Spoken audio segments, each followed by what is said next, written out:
ಇತ್ತೀಚೆಗೆ ನಾವು ಯೂತ್ಸ್‌ಗಳು ಈ ಸ್ಮಾರ್ಟ್ ವಾಚ್‌ಗಳ ಮೇಲೆ ಬಹಳ ಅವಲಂಬಿತವಾಗಿ ಹೋಗಿದ್ವಿ ಅಂತ ಅನ್ನಿಸ್ತಾ ಇದೆ.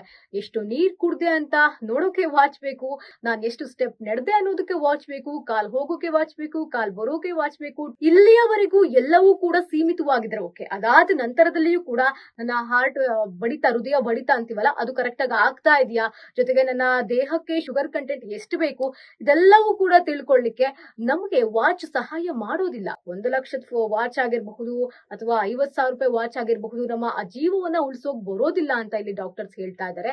ನಿನ್ನೆ ಆದಂತಹ ಸಾವು ನಿಜವಾಗಿಯೂ ಕೂಡ ನಮ್ಮೆಲ್ಲರಿಗೂ ಪಾಠವಾಗಿ ಪರಿಣಮಿಸ್ತಾ ಇದೆ. ಇತ್ತೀಚಿನ ದಿನಗಳಲ್ಲಿ ಯೂತ್ಸ್‌ಗೆ ಹಾರ್ಟ್ ಅಟ್ಯಾಕ್ ಅನ್ನೋದು ಹೆಚ್ಚಾಗ್ತಾ ಇದೆ.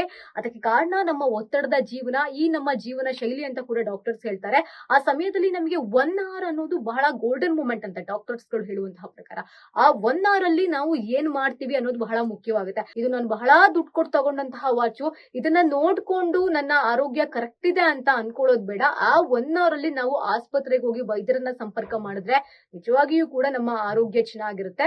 ನಾವು ಆ ಟೈಮ್ ನಲ್ಲಿ ಬದುಕ್ತೀವಿ ಅಂತ ಕೂಡ ಇಲ್ಲಿ ಡಾಕ್ಟರ್ಸ್ ಹೇಳ್ತಾ ಇದ್ದಾರೆ. ಈ ಸ್ಮಾರ್ಟ್ ವಾಚ್ ನ ನಂಬ್ಕೊಂಡು ಯಾರೆಲ್ಲ ನಾವು ನನ್ನ ಆರೋಗ್ಯ ಕರೆಕ್ಟ್ ಇದೆ ಅಂತ ಅನ್ಕೊಳ್ತಿದೀವಿ, ನಿಜವಾಗಿಯೂ ಕೂಡ ನಾವು ತಪ್ಪು ದಾರಿನಲ್ಲಿ ಹೋಗ್ತಾ ಇದೀವಿ. ಸ್ಮಾರ್ಟ್ ವಾಚ್ ಎಲ್ಲಾ ಕಡೆನಲ್ಲೂ ವರ್ಕ್ ಮಾಡೋದಿಲ್ಲ. ಕೆಲವೊಮ್ಮೆ ನಾವು ವೈದ್ಯರನ್ನ ಸಂಪರ್ಕ ಮಾಡ್ಲೇಬೇಕಾಗುತ್ತೆ.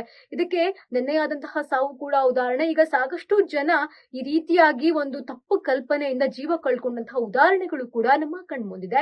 ಸೊ ಇನ್ಮೇಲಾದ್ರೂ ನಾವು ಸ್ಮಾರ್ಟ್ ವಾಚ್ ಅನ್ನ ಬಳಸೋರು ಬಹಳ ಒಂದು ಜಾಗೃತೆಯಿಂದ ನಾವು ಇರಬೇಕು ಅಂತ ಇಲ್ಲಿ ಡಾಕ್ಟರ್ಸ್ ಹೇಳ್ತಿದ್ದಾರೆ.